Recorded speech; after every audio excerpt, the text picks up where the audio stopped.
अब किसी घर पर किसी अन्य प्रजातांत्रिक व्यवस्था में किसी अन्य लोगों का झंडा था, ये प्रजातंत्र है। तो आप तो व्यवसायी देखे होंगे कि क्या बात हुई थी। वो ज़माना को लोग याद करें। हम तो सदा बहार रहते हैं, इसी तरह रहते हैं, इसी तरह रहेंगे, व्यवसायी को नहीं छोड़ेंगे। अब सवाल है कि हमको भी लोग जानते हैं, न जाने सिवान के मतदाता यहाँ के शहर के व्यवसायी भाई हमको किस रूप में जानते हैं, किस रूप में देखे हैं, और लोगों को भी जानते हैं तो उन लोगों की कहानी क्या रही है, उनको किस रूप में देखे हैं। BA, BCom, BSc, MA, MCom करें विश्व की सबसे बड़ी यूनिवर्सिटी इग्नू से। सॉल्व असाइनमेंट्स और गाइड बुक्स प्राप्त करें। संपर्क करें Mahakal computers, DAV PG college के पास, पंच मंदिरा मोड़ से दाहिने, सिवान। नमस्कार, हमारी स्क्रीन पर है अवध बिहारी चौधरी जी। नगर भ्रमण के दौरान अवध बिहारी चौधरी से हमारी कुछ बातें होंगी, हम उनसे जानने की कोशिश करेंगे। सर, स्वागत है हमारे चैनल में। जनता से वोट मांगने के लिए नगर भ्रमण में क्या कहेंगे?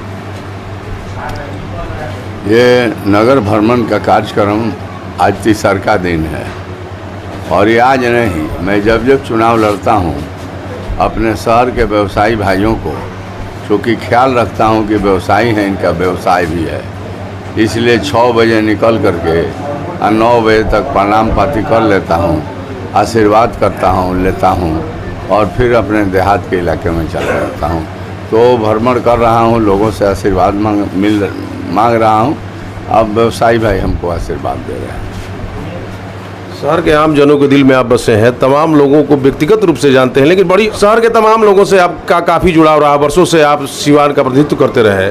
आज एक बड़ी विचित्र स्थिति है, असहज की स्थिति है आम मतदाता के लिए, जो आपको भी जानता है और आपके प्रतिनिधि को भी जानता है। आप लोग सभी एक ही फ्रेम में रहे। इस बार असहज की स्थिति उन मतदाताओं के लिए क्या संदेश होगा अवध बिहारी चौधरी? अब सवाल है कि हमको भी लोग जानते हैं, न जाने सिवान के मतदाता यहाँ के शहर के व्यवसायी भाई हमको किस रूप में जानते हैं, किस रूप में देखे हैं, और लोगों को भी जानते हैं तो उन लोगों की कहानी क्या रही है, उनको किस रूप में देखे हैं। अब तो व्यवसायियों को तुलना करना पड़ेगा कि हमको देखने का नज़रिया उनका क्या रहा है, औरों का नज़रिया क्या रहा है।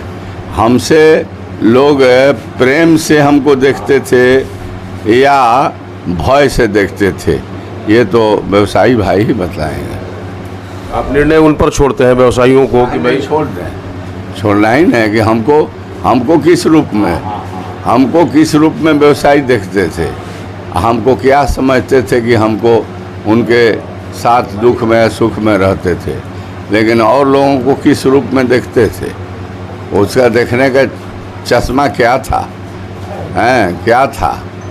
इस सिवान में मतलब किसी घर पर किसी अन्य प्रजातांत्रिक व्यवस्था में किसी अन्य लोगों का झंडा था, ये प्रजातंत्र है। तो आप तो व्यवसायी देखे होंगे कि क्या बात हुई थी। वो ज़माना को लोग याद करें।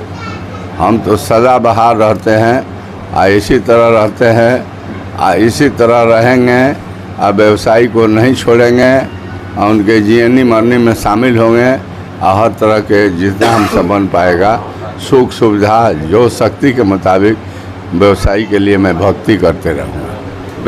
व्यवसायियों के काफ़ी करीब रहे, उनके पास रहे। सबसे बड़ी समस्या सुरक्षा को है व्यवसायियों के बीच। मैंने दो 3 बार व्यवसायियों के सुरक्षा के लिए प्रशासन से मैंने मांग किया, असेंबली में भी मामला उठाने का काम किया।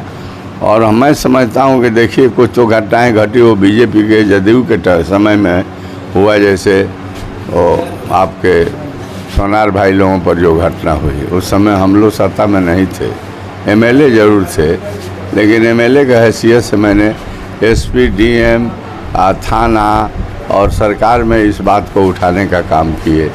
लेकिन मतलब कम से कम इतना तो ज़रूर किए कि प्रशासन को सावधान कराए, प्रशासन को अलर्ट कराए, और प्रशासन एक्शन में आया। और एक्शन में आने से उनके सुभाष जी के बहुत सारे लूटे हुए सामान देहात में रिकवर हुआ, वो हमारी मेहनत का फल था। क्या संदेश होगा उन व्यवसायियों को जो आपके साथ तो है लेकिन सामने नहीं आना चाहते? क्या तो उनसे यही कहेंगे कि चुपचाप ललटेन छाप। आपने देखा अपने बेबाक बयानों के लिए जाने वाले अवध बिहारी चौधरी जी ने साफ शब्दों में कहा कि इस बार चुपचाप लमटेन छाप। बहरहाल हमारी शुभकामनाएं हैं और आप देख रहे हैं कि अवध बिहारी व्यवसायियों के लिए के उन्होंने चिंता व्यक्त की और आने वाले दिनों में अपने पक्ष में लोगों से अपील किया कि चुपचाप लमटेन छाप। बहरहाल देखते रहिए।